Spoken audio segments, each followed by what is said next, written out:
Stop scrolling for a second, because what you're about to hear could completely reset how you think about FPV drones, 360 degrees footage, and aerial cinematography in 2026. And no, that's not clickbait. Right now, a quiet but intense drone war is unfolding. A new wave of 360 degrees drones has pushed immersive footage into the mainstream faster than anyone expected, and DJI was clearly caught off guard.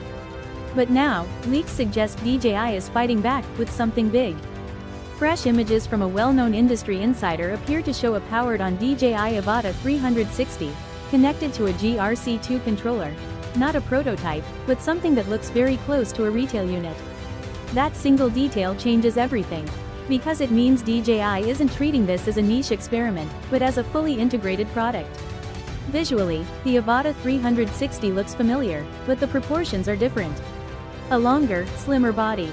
Lower profile, rebalanced center of gravity. All of this points to one goal: keeping the drone out of its own 360 degrees footage without aggressive post-processing. The real story is the camera system. Leaks suggest a hybrid setup, one forward-facing lens optimized for low-latency FPV flight, and a dual-lens 360 degrees mode that activates with a switch, turning one drone into two creative tools.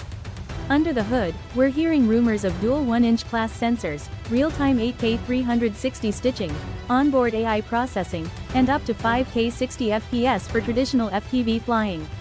Add next-gen digital transmission, internal storage plus micro SD, and deep DJI ecosystem support, and suddenly this looks like a serious threat to both FPV drones and flying 360 cameras.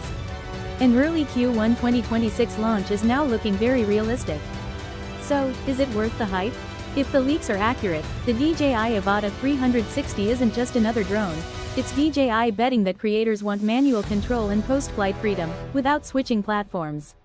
And if that's the future, this might be one of the most important drones DJI has ever made. Let me know, hype or overkill.